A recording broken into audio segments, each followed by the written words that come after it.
नमस्ते। Solid facts with Hemant अत्री में आप सबका स्वागत। जैसा आप देख रहे हैं हेमंत सर हमारे साथ मौजूद है, बहुत स्वागत सर। सर, इस समय जेनजी को लेकर के खास मुहिम सभी सियासी दलों ने छेड़ रखी है। सभी को जेनजी की जरूरत शायद अब महसूस होने लगी है। जेनजी ने जो अपनी ताकत दिखाई जंतर मंतर पर, उसके बाद से जेनजी का पहाड़ा रटा जा रहा है। हमने देखा है कि किस तरीके से पूरे मामले से खुद को लगातार जंतर मंतर पर जो प्रोटेस्ट हो रहा था, छात्रों की मांगों से लगातार खुद को अलग रखने के बावजूद भी प्रधानमंत्री ने रात को वीडियो बना करके जेनजी से कनेक्ट करने की कोशिश की। अब इस कड़ी में मोहन भागवत भी उतर आए हैं। उन्होंने भी जेनजी को लेकर के कई चीजें कही, लेकिन जो जेनजी के असल मुद्दे थे, जिन पर सवाल पूछा जा रहा था, उन सारी चीजों पर मोहन भागवत साहब जो है वो गोल मोल जवाब देते हुए बचते हुए नजर आए। सर, इतना ही नहीं रहा, मोहन भागवत साहब का ये जो जेनजी संवाद था, जिस संवाद नहीं संबोधन था, उस संबोधन को अब छात्राओं ने सिरे से खारिज करने का काम किया। सर, जो बात मोहन भागवत साहब जेनजी के लिए कह रहे थे, जो मैंने शुरू में सवाल किया है, आज ये छात्राएं भी सवाल यही कर रही हैं कि आप जो असल मुद्दे हैं उन पर सीधे बात तो करते नहीं है, हर मामले में आपका रवैया सीधे दोहरा है। तो कुल मिलाकर के सवाल सीधा ये है कि जेनजी से कनेक्ट करने के लिए मोहन भागवत साहब ने संबोधन का कार्यक्रम रख लिया, सवाल जवाब दिखा दिए गए, लेकिन जेनजी तो कनेक्ट हुआ नहीं, वो तो उल्टा खारिज और करने लग गया। क्या ही फायदा हुआ। राम प्रकाश जी नमस्कार, आपको सारे दर्शक साथियों को भी। 6 दिन पहले इन्हीं भागवत साहब के सर कार्यवाह श्रीमान अतुल लिमे क्या कह रहे थे, आपने दिखाया था उसको। शायद छात्रों के आंदोलन को असंवैधानिक बताया था भरे कैमरे पर, और हमने आपको दिखाया भी था। पिछले मंडे का शो था, अगर हमारा मुझे मैं गलत नहीं हूं तो। उसके बावजूद जिस तरीके की परिस्थितियां बन रही है, भाजपा ने जिस तरीके से उन बच्चों को हॉन्ट किया, घर जा जा करके उनके जबरन वीडियो बनाए, जबरन प्रधानमंत्री ने माफी दी, उस सब से काम राम प्रकाश जी नहीं चला। तो उसके बाद अल्टीमेटली क्या हुआ कि सर्वाइव तो मोहन भागवत को भी करना है और सर्वाइव आरएसएस को भी करना है, इन्हीं हालात में करना है। तो पूरे का पूरा वातावरण जब आपने पिछले 8-10 दिन में देखा, माहौल जो देखा, वो पूरे का पूरा जेनजी में हो गया। जो तक कल तक ये भी जिन्हें नहीं पता था कि ये जेनजी बला क्या है, वो भी सारे कभी जेनजी कर रहे हैं, कभी अल्फा जी कर रहे हैं, कभी अल्फा जेन कर रहे हैं। और कल राहुल अपने क्या नाम है मोहन भागवत जी ने 1 घंटे का संवाद किया। इन बच्चियों ने क्या कहा कि उनकी जो भी बातचीत थी वो सारे का सारा एक कवर अप था। मैं तो इसी बात से हैरान हूं कि मोहन भागवत जैसे लोग, जो पूरा उनका संगठन है, वो तो संगठन ही सवाल मुक्त है, और जब भी उनसे कभी सवाल करो तो वो झूठ बोल के भाग जाते हैं। अभी 2 दिन पहले आपने देखा होगा उनका इतना प्रचलित वीडियो, जिसमें उन्होंने कहा कि जब सवाल पूछा गया कि इतने सालों तक आपने तिरंगा क्यों नहीं लहराया, तो नेहरू जी को ले आए बीच में। तो कुछ भी बोलते हैं ये लोग, इनको तथ्यों से कोई मतलब नहीं है, और सवाल का जवाब कभी देना है ही नहीं। कल के पूरे कार्यक्रम में अगर मेरी तरफ से पूछे तो केवल एक सवाल था, बाकी तो सारा प्रायोजित कार्यक्रम था। आपको भी पता है जिस तरीके का कि बेसिकली प्रायोजित भीड़ थी, आमंत्रण से थी, कोई स्वतः स्फूर्त भीड़ नहीं थी, बाय इन्विटेशन। और उसमें भी एंकर से लेके सारी परिस्थितियां जो भी थी वो सारे देश ने देखा। सवाल वो नहीं, सवाल ये कि रेलेवेंट सवाल क्या था। रेलेवेंट सवाल ये था कि बच्चों के ऊपर जो पैलेट गन की गई, उसके बारे में आपका क्या कहना है। तो क्या कहा मोहन भागवत ने, आपने देखा होगा। उन्होंने कहा कि क्या परिस्थितियां थी, क्या हालात थे, ना आपको पता ना हमें पता, हमने भी पढ़ाई है। अरे श्रीमान, आप किसको बेवकूफ बना रहे हो। चलो मान लो आप, मोहन भागवत जी को नहीं पता था, मोदी जी को पता है ना क्या हालात थे, पता है नहीं पता। श्रीमान अमित शाह को पता है कि नहीं पता कि क्या हालात थे, किन परिस्थितियों में पैलेट गन फायरिंग हुई। उन्होंने जवाब दे दिया। और अगर भागवत जी को भी अखबारों से ही पता लगा है, तो फिर इस संवाद करने का मतलब क्या होगा। क्या वो जो संघ, जो मदर ऑर्गेनाइजेशन है अपने बीजेपी की पूरी की पूरी, अगर आरएसएस के चीफ को भी इस बात का नहीं पता कि किन परिस्थितियों में ये हुआ, मोदी और शाह बोल नहीं रहे, तो इनसे क्या उम्मीद करेगी जेनजी। जिन बच्चों के ऊपर छर्रे छोड़े गए, करंट वाली लाठियां मारी गई, कील वाली लाठियां मारी गई, आंसू गैस छोड़े गए, वो बच्चे 17 दिनों से सवाल का जवाब मांग रहे हैं। और आज आपने संसद में देखा होगा कि आज संसद के अंदर 17वां दिन था जब अमित शाह एब्सेंट थे। क्या बता रहे रिजिजू कि वो सुबह से लेकर रात तक संसद परिसर में ही रहते हैं। What do you mean by संसद परिसर। संसद परिसर से चलती है या चैंबर से चलती है, लोकसभा से चलती है, राज्यसभा से चलती है, वहां दिखे क्या कहीं। तो नीचे से लेके ऊपर तक राम प्रकाश जी, बेवकूफ बनाने का ये पूरे का पूरा उपक्रम है कि बच्चे किस तरीके से उनकी बातों में आ जाए। एक चीज मैं बहुत स्पष्ट बता दूं आपको कि ये जो पीढ़ी है, इसका आप कुछ भी कभी भी भूल करके भी इसको बरगला नहीं सकते। ये दुनियादारी भी हमसे बेहतर समझते हैं और इनके षड्यंत्र भी हमसे बेहतर समझते हैं। हिंदू मुसलमान की इनकी जो डोज है उसने अब काम करना बंद कर दिया, खासतौर पर जैन जी के आंदोलन के बाद। नए समय के हिसाब से अगर काम करने को तैयार हो तो ठीक है, नहीं तो मोदी और भागवत दोनों को जाना पड़ेगा। क्या कह रहे थे अपने मोहन भागवत जी, सुनिएगा जरा एक एक बात ध्यान से। हम दिखा नहीं रहे कॉपीराइट के चक्कर में। उन्होंने कहा कि जो नई पीढ़ी है ये हमसे ज्यादा ईमानदार, पढ़ी लिखी और देशभक्त है, यही कहा ना। तो माननीय भागवत जी, आप 75 साल के हो चुके हैं, नरेंद्र मोदी 75 साल के हो गए, तो आप दोनों प्रस्थान कीजिए, नई पीढ़ी को आने दीजिए। क्या कहा था मोहन भागवत ने साल भर पहले कि जब मैं 75 का हो जाऊंगा मैं चला जाऊंगा अपने आप, नहीं तो कोई मुझे धक्का मारेगा, साइड में कर देगा, हटो। याद होगा ना आपको, मैंने रात में शो किया था। अब तो 75 के हो गए, आप भी हो गए, वो भी हो गए।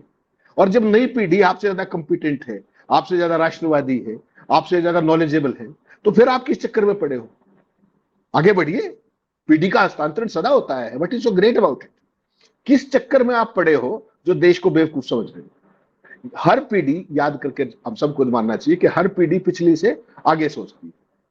आज जो मोदी जी का सिस्टम है पूरे का पूरा, हाईवे, सड़क, पुल और विकास परियोजनाओं से लेकर मंदिरों तक भ्रष्टाचार के तमाम कीर्तिमान स्थापित कर रहा है। आपने देखा जेएनयू की स्टोरी आज आपके सामने आ गई, किस तरीके से इनोवेशन के नाम पर करोड़ों रुपए उन्हीं लोगों ने अपने को अलॉट कर लिए। आज आपने एक्सप्रेस की स्टोरी देखी होगी आपने।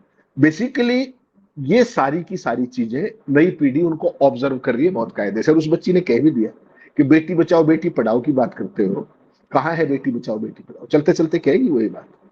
तो इन बच्चों के साथ अगर आपको कदम ताल करना है तो प्रगतिशील सोच के साथ काम करना पड़ेगा। ये जो दकियानुसी है ना कि सवालों से साइड स्टेप कर जाओ, इधर कर जाओ, उधर कर जाओ, मोहन भागवत जी के पहले कार्यक्रम पर कई दिन पहले क्या कहा था उन्होंने कि इनको निर्देशित करने की जरूरत नहीं, इनसे डायलॉग करने की जरूरत है। फिर कार्यक्रम बना कि वो भाषण देंगे 1 घंटा नीता अंबानी के इस ऑडिटोरियम में। जब पूरे सोशल मीडिया में ये बात फैल गई कि खुद तो संवाद कह रहे थे, अब भाषण देने आ रहे, तो उसको कन्वर्ट करके संवाद का रूप दे दिया गया। तो क्या लोग इस बात को समझते नहीं? जो भी सीधे सवाल थे, वैसे तो कहते हैं कि हमारा राजनीति से कोई मतलब नहीं, सांस्कृतिक संगठन है, उसके बाद सारी की सारी राजनीति करते हैं सुबह से रात तक।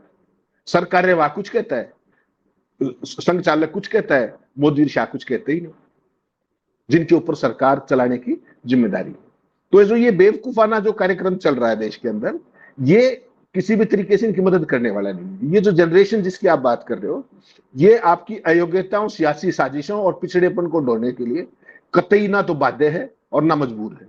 उनको पता लग गया है कि ये देश को 100 साल पीछे धकेलने की परियोजना है और जो इस बात को मंजूर नहीं करेंगे। अपने आप में जो जेन जी है वो इन सारी चीजों को परखने में, देखने में और समझने में बहुत बड़े हद तक कामयाब हुई है, सरकार को झुकाने में कामयाब हुई है। किसान आंदोलन के बाद जिस तरह की परिस्थितियां थी, उनको दिल्ली में नहीं घुसना दिया गया। इस जेन जी ने दिखा दिया सरकार को कि शांतिपूर्ण ढंग से तुम्हें भी हिलाया जा सकता है। और ये चीज अपने आप में बहुत माहिर है। ये ना तो किसी धोखे में आएंगे, ना किसी कंफ्यूजन में आएंगे। ये बेसिकली मिलेनियल्स के उल्ट जो है, ये बेकार की बातों पे, खोखले वादों पे, राम मंदिर पे, मुस्लिम हिंदू मुस्लिम पे, ये इन सब में कोई मतलब उनका वो नहीं है। उनको सीधा सीधा चाहिए उनकी शिक्षा, उनका रोजगार, उनके कैरियर एवेन्यूज। आपके पास विजन है तो बताइए, नहीं तो चलिए कहीं और। 2 दिन से क्या प्रोपेगेंडा था?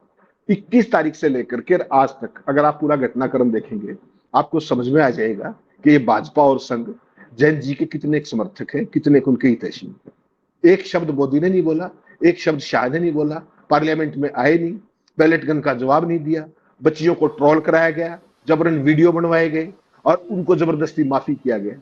और फिर अल्टीमेटली जब सर कार्यवाही ये कह रहा है अतुल्य में कि ये एंटी संवैधानिक काम था, तो इसके बाद अगर मोहन भागवत कहें कि वो हमसे बहादुर है, हमसे पढ़े लिखे, हमसे शिक्षित है, तो आपको समझ में आ जाएगा कि कंफ्यूजन फैलाते कैसे।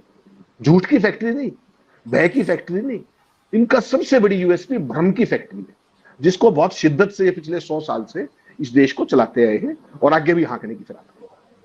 जेन जी को संबोधित करने का, उनको कनेक्ट करने का एक ये रास्ता शायद भाजपा और संघ ने मिलकर के निकाला कि मोहन भागवत बैठे, वो सवाल जवाब के फॉर्मेट में कोशिश की गई संवाद करने की, जवाब दिए गए। लेकिन बहुत सारे जो अहम सवाल थे, जिसका मैंने जिक्र किया कि मुद्दे पर जो सवाल थे उसका जवाब मुद्दों के हिसाब से नहीं दिया गया।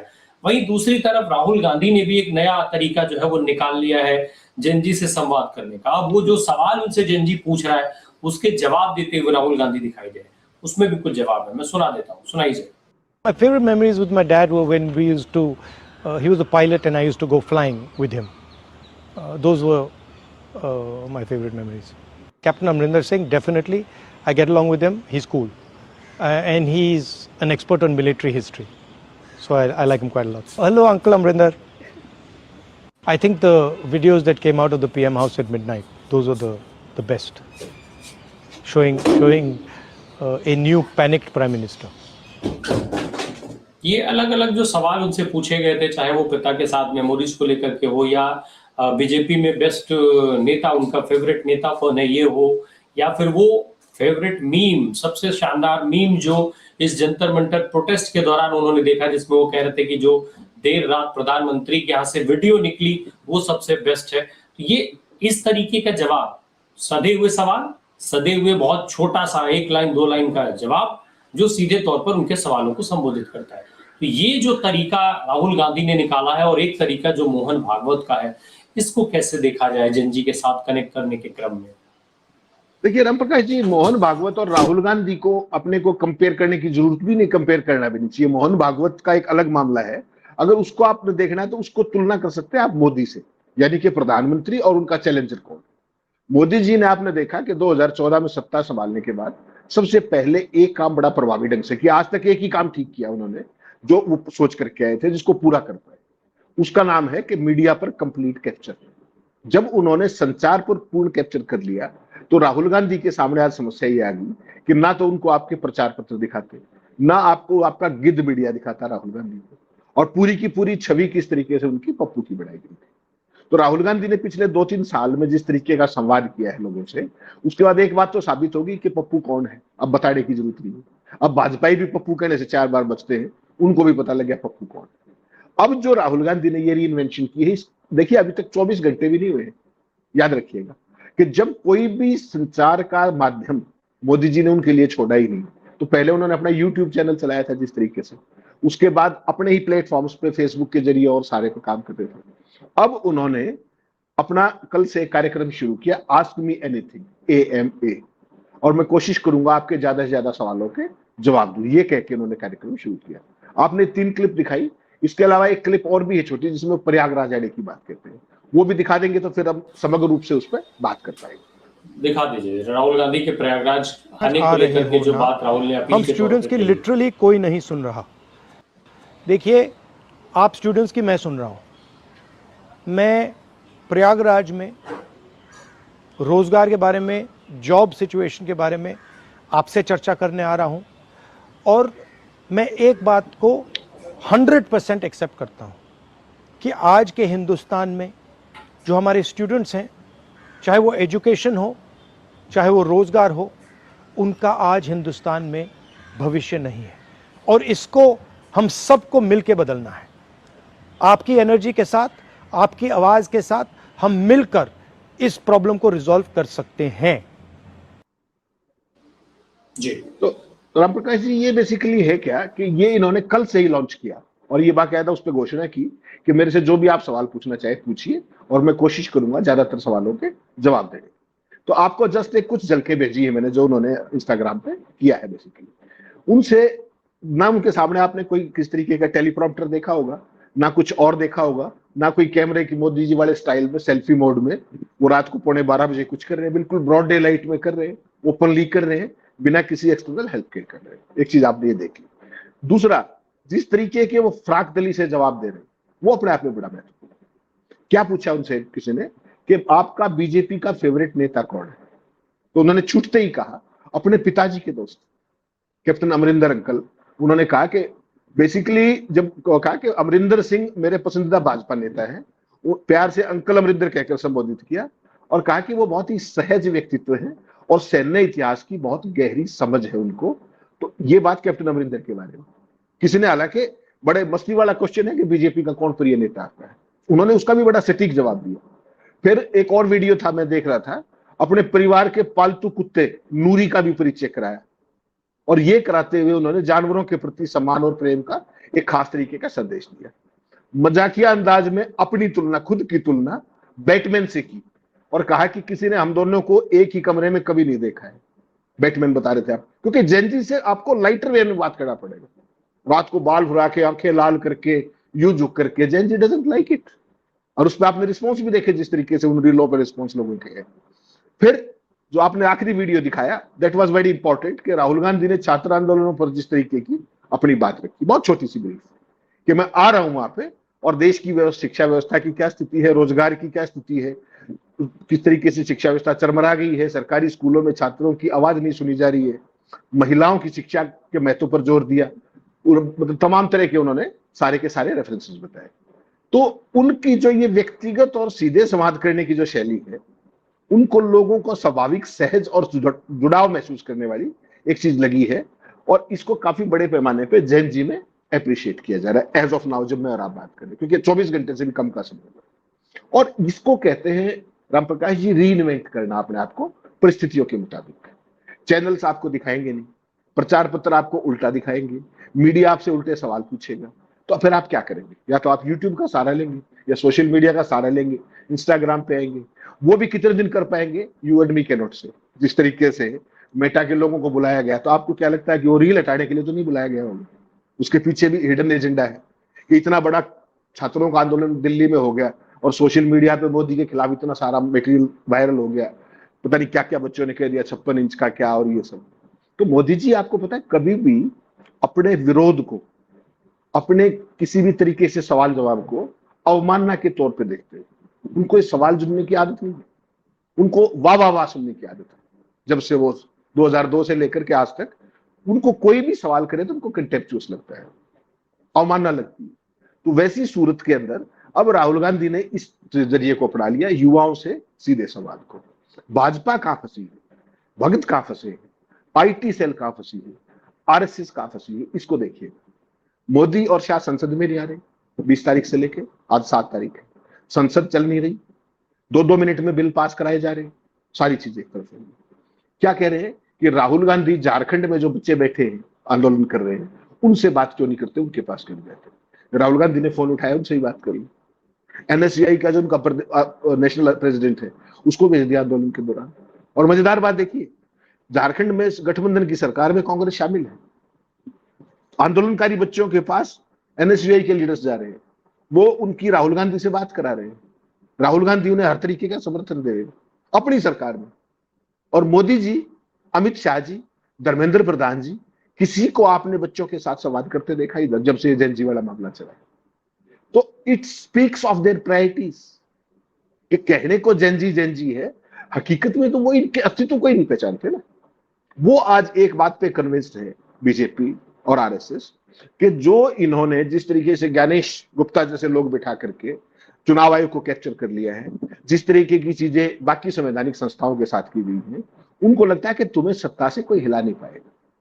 जिस तरीके से दिल्ली में जो बच्चों के साथ हुआ, उसपे न्यायपालिका ने जिस तरीके से आंखें फेर ली पूरे के पूरे घटनाक्रम में, तो वो इनको वो कवच दे देता है कि हम कुछ भी करते रहे, कोई पूछने वाला नहीं है। किसी चैनल पे आपने बच्चों पे पैलेट गन फायरिंग के ऊपर कोई बहस होते देखी? इलेक्ट्रिक बैटन पे बहस होते देखी? आंसू गैस पे बहस होते देखी? इस बात पे बहस होते देखी कि वो बिना वर्दी वाले कौन थे, पथराव किसने किया, क्यों किया? इस पे कहीं कोई चर्चा है? मोहन भागवत क्या कह रहे थे कि मैंने भी अखबारों में ही पढ़ा है, फिर संवाद करने क्यों आगे? आपके पास जानकारी नहीं थी? आप तो आरएसएस के चीफ हो भाई। मोदी जी लाल किले पे कहते हैं दुनिया की सबसे बड़े एनजीओ, और मैं उसका प्राउड स्वयंसेवक हूं, और तुम्हारे ही एनजीओ के चीफ को यह नहीं पता कि पैलेट गन की नालात में फायर किए गए, नहीं किए गए? तो मोदी जी और शाह बता देना, बताते क्यों नहीं देश को? ये तो और भी बड़ी बात है कि आम जनमानस को छोड़िए, आप लोकतंत्र कैसे कहेंगे इस देश को? देश में संसद के 2 किलोमीटर के दायरे में रामप्रकाश जी एक घटना हुई, सारे देश ने देखी है। वो घायल हुए बच्चे भी आके, किसी की आंख में जो लोचब लड़का था, उसके अलावा राहुल गांधी लोगों को लेकर के आए जिनको पैलेट से लगे। मोदी और शाह ने आज तक उस पर एक शब्द भी नहीं बताया। लोकतंत्र का मतलब क्या होता है? घटनाक्रम की जानकारी देना, इन्फॉर्म करना। और जिनकी पेरेंट ऑर्गेनाइजेशन आरएसएस के चीफ को भी नहीं पता, फिर कैसा देश बना रहे हो आप? आम आदमी की तो छोड़ दीजिए, मोहन भागवत भी या वो सवाल को टरका रहे हैं, जो कि उनकी परंपरा है, जो उनका प्रशिक्षण। तो ये की पूरी परिस्थिति कुछ कह रही है। वो ये है कि भाजपा के पास, आरएसएस के पास बताने के लिए कुछ नहीं है, छिपाने के लिए बहुत कुछ है। राम मंदिर का कितने सालों से राम मंदिर राम के नाम पे खा रहे हैं, और राम मंदिर के चढ़ावे को डकार गई। एक शब्द प्रधानमंत्री ने कहा तो बता दीजिए, गृह मंत्री ने कहा। मोहन भागवत की संस्था क्या कहती है एनजीओ कि एक वित्तीय अनियमितता सामने आई, सैकड़ों करोड़ रुपए की डकैती, जो प्रधानमंत्री का प्रधान सलाहकार ने कहा, नृपेंद्र मिश्रा ने, वहां अयोध्या जाकर, और ये कहते हैं वित्तीय अनियमितता सामने आई। इसको क्या कहिएगा? इस सवालों से भागना है। क्यों? क्योंकि सवालों को स्वीकारना और सवालों के जवाब देना इनके कुरिकुलम में नहीं है, इनके सिलेबस में नहीं है। और जब भी आप सवाल पूछ लोगे तो फिर ये भागते नजर आएंगे। वही काम मोदी और शाह संसद में कर रहे हैं, वही नीता अंबानी ऑडिटोरियम में मोहन भागवत कर रहे हैं। और इस सारे खेल को जैन जी भी देख रही है, जैन अल्फा भी देख रही है, मिलेनियल्स भी देख रहे हैं, और जितने आप जानते हो सब देख रहे हैं। ऐसी सूरत में अब जो मोदी के पूरे इकोसिस्टम है, जो अंधभक्तों का बेड़ा है, उनको भागने की जगह मिली नहीं है और ना मुंह दिखाने की जगह मिलती है। सर, ये जो संवाद के दो तरीके जो हमने देखे हैं, जिन तरीकों की हम बात कर रहे हैं, एक तरफ यूथ के सवाल आ रहे हैं सीधे तौर पर और उनको जवाब दिए जा रहे हैं, दूसरी तरफ सेलेक्टिव यूथ को जुटाया जाता है। कहा यह गया कि 100 से ज्यादा शहरों से 2000 से ज्यादा जो है वो जेनजी को ला करके और मोहन भागवत उनके साथ संवाद करेंगे और ये सारी चीजें। तो एक तरफ सेलेक्टिव भीड़ जुटाई जाती है और उनके साथ एक चर्चा दिखाई जाती है। अब हालांकि उसमें बहुत सारे लोग सवाल उठा रहे हैं कि ये जो सवाल थे क्या वो पहले से तय थे कि नहीं थे, जो जवाब थे वो पहले से तय थे कि नहीं थे, इन सारी चीजों पर भी सवाल उठ रहे हैं। तो ये जो संवाद के दो तरीके जो दिखाई दे रहे हैं इस देश के जनजी से कनेक्ट करने के, इनको कैसे समझा जाए, कैसे देखा जाए? क्यों जरूरी है कि सरकार भी, सरकार में बैठे लोग, सरकार में बैठा दल, ये सारे लोग जेनजी को मुद्दों के हिसाब से एड्रेस करें? विपक्ष ये दिखा रहा है लेकिन सरकार ये मानने को तैयार नहीं है, सत्ताधारी दल ये मानने को तैयार नहीं है। शायद ये वजह है कि जो अभी आप कह रहे थे कि अमित शाह और नरेंद्र मोदी जी सदन में अभी तक जवाब नहीं दे पाए, जबकि कहा तो ये जा रहा है कि वो सुबह आते हैं, वो देर रात तक संसद में मौजूद रहते हैं। तो करते क्या है फिर? करते क्या है? संसद किसको कहते हैं? रिजिजू ने बकायदा कहा है, रिजिजू ने ठीक से कहा है इस बारे में कि वो सुबह आते हैं अमित शाह, और वो यहां तक अब तो कहने लग गए हैं कि अमित शाह का जिस दिन जवाब आएगा उस दिन आप सुन नहीं पाएंगे। ऐसा कौन सा जवाब अमित शाह देंगे? क्या वो गलती मान लेंगे, और गलती मान लेंगे तो देश सुन क्यों नहीं पाएगा? या गलती नहीं मानेंगे तो देश सुन क्यों नहीं पाएगा? या फिर एक तरीके से माहौल बना करके धमकाया जा रहा है बेसिकली विपक्ष को? किस तरीके से देखा जाए? जनजी के साथ विपक्ष की भी बात कर लें। राम प्रकाश जी, वो समय निकल गया जब वो मुद्दा था। मुद्दा तो अब उससे आगे बढ़ गया कि ये वो लोग हैं जिन्होंने हम पे पैलेट फायरिंग की, ये वो लोग हैं, और संसद में आके नकार देते हैं।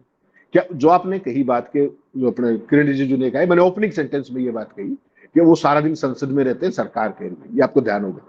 तो बेसिकली संसद किसको कहते हैं? आप परिसर संसद नहीं होता, लोकसभा और राज्यसभा के चैम्बर संसद होते हैं। वहां पे किसी ने मोदी और शाह को देखा हो तो बता दीजिए 20 तारीख के बाद, कोई सवाल का जवाब देते हुए। मतलब बेसिकली क्या है कि मुद्दा ये है कि संसद से गायब क्यों है, यानी कि बहस से गायब क्यों है, संवाद से गायब क्यों है। और ये क्या कह रहे हैं कि संसद परिसर में रोज आते हैं। Does it mean something? संसद परिषद में तो हजारों सैकड़ों सुरक्षाकर्मी भी आते हैं। Does it mean something? वही मैं कह रहा हूं आपको कि ये मुद्दों को नकारने के अभ्यास है। और डरना धमकाना तो गए, छोड़िए, डरे तो ये हुए, ये किसको डराएंगे आज? डरे तो ये हुए जो 12 साल में जो छदम छवि निर्माण की थी कॉर्पोरेट मीडिया के जरिए। आज देख लीजिए ना 17 दिन से क्या हो रहा है संसद।